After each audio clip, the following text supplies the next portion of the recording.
When I moved into Maple Ridge, I thought I'd finally found peace. Quiet streets, manicured lawns, friendly neighbors waving every morning. Everything looked perfect, until the HOA decided to remind me that perfection comes with rules and fines and letters taped to your door at 7 in the morning. My name is Daniel Harper, and this is the story of how a single mailbox turned my life and my neighborhood upside down. It all started on an ordinary Tuesday. I stepped outside with my coffee, still half asleep, when I saw it, a white envelope slapped on my old wooden mailbox. Notice of violation. My first thought was that it must be a mistake, but then I read the words that would ruin my morning. Your mailbox design does not comply with HOA Section 8.2. Please replace it within 7 days or face a $300 fine. I stood there staring at it, trying not to laugh. My mailbox wasn't broken, it wasn't weird, it wasn't even different. It was just a plain black box with a little brass flag, the kind you see in every other normal neighborhood. I decided to call the HOA office to clear things up. A woman named Brenda answered, sounding like she'd been waiting her whole life to deliver bad news. "Mr. Harper," she said in that stiff tone only HOA people have, "your mailbox post is made of wood. It must be brushed aluminum per our community standards." I chuckled. "It's a mailbox, not a spaceship," I said. She didn't laugh. She just said, "You have 7 days, sir," and hung up. I thought, fine, I'll go to the next HOA meeting, explain this, and they'll see how ridiculous it is. So I showed up that Thursday evening at the clubhouse, fluorescent lights buzzing, plastic chairs lined up, and a room full of neighbors who all looked like they'd rather be anywhere else. At the front table sat Brenda, pearls around her neck, expression sharp enough to cut glass. She barely looked at me when I said, "I got this violation notice about my mailbox, but I don't think there's any problem with it." She flipped through her binder and replied, "Rules are rules, Mr. Harper. Wood posts are not uniform. Uniformity maintains property values." Another board member nodded seriously, as if my mailbox was single-handedly lowering the entire neighborhood's worth. I wanted to point out that half of their mailboxes looked like they'd been hit by lawnmowers, but I kept my mouth shut. I just smiled and said, "Got it." But as I walked home that night, something in me snapped. They wanted uniform? Fine. I'd give them something so perfect, so impressive, so absolutely compliant that they'd never recover from it. That night I sat in my garage with a notebook and a pencil. My wife Sarah peeked in, curious. "What are you doing?" she asked. I grinned, "Redesigning the future of mail delivery." She rolled her eyes, but she smiled too. For 2 days straight, I worked after hours. Sanding, painting, measuring, cutting. I combined wood, aluminum, glass, everything Brenda's little rulebook could never imagine. When I was done, standing in my garage under the dim yellow light, I realized something. I hadn't just built a mailbox, I'd built art. Saturday morning, I wheeled it out to the curb.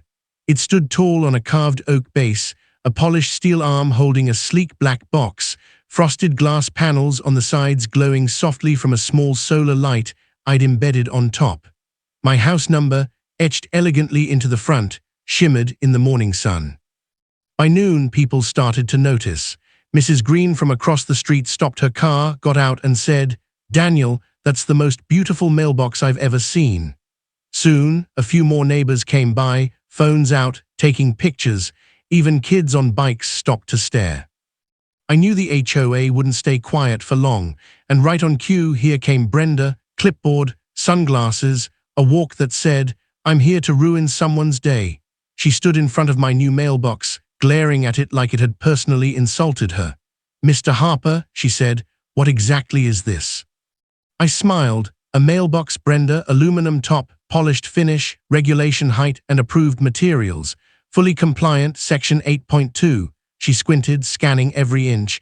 I could see the frustration building in her face as she realized she couldn't find a single thing wrong. "Well," she muttered, "we'll be reviewing this." And she walked off. I went back inside and laughed so hard I nearly spilled my coffee. 2 days later, my mailbox was all over the neighborhood Facebook group. Someone posted a picture with the caption, "Now this is a mailbox." Comments flooded in, "That's art. Finally, some creativity in this place. Can Daniel build mine too?" It blew up even more when a local design blogger featured it with the headline, the mailbox that shamed an HOA. The HOA, of course, lost its collective mind. Apparently, half the neighborhood was now sending in design requests for custom mailboxes. Brenda called an emergency meeting. "We are losing control," she said, according to a neighbor who was there. "Everyone wants to copy Daniel's mailbox." Another member suggested, "Maybe we should update the rules." Brenda almost choked. "Update the rules? That mailbox looks like a sculpture." "Exactly." A week later, I got another envelope, but this time it wasn't a fine. It was an invitation. "Dear Mr. Harper, the HOA would like to recognize your creativity and contribution to the community's design standards. Please attend our next meeting for a formal acknowledgement." I laughed so hard I almost dropped it in the mailbox. My new, shining, perfectly legal mailbox. At the meeting, Brenda stood at the front with that same stiff smile and said, "Mr. Harper, the board would like to thank you for inspiring a new standard of creativity within our community." Then she handed me a little certificate printed on cheap paper, "Outstanding Community Design and Innovation." I thanked her, trying not to grin too much, and said, "I'm just happy to help improve property values." Even she had to smirk at that one. A few months later, the neighborhood looked different in the best way possible. Everyone had started customizing their mailboxes. Some painted them bright colors, others added planters or lights. What used to be a street of gray boxes now looked like something out of a magazine.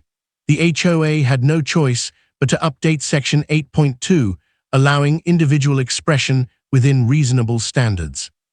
And guess who they asked to lead the new Aesthetic Review Committee? Yeah, me. Now every morning when I grab my mail, I see neighbors smiling as they check theirs. Little flags of color and creativity on every corner. And sometimes, when Brenda walks by on her morning walk, she glances at my mailbox and says, "Still holding up nicely." I just smile and reply, "Built to last." You know, I used to think the HOA was about control. But now I realize, sometimes, all it takes to change a rulebook is a little imagination, a lot of patience, and a mailbox that makes people smile. They find me for being different. Now the whole neighborhood's different.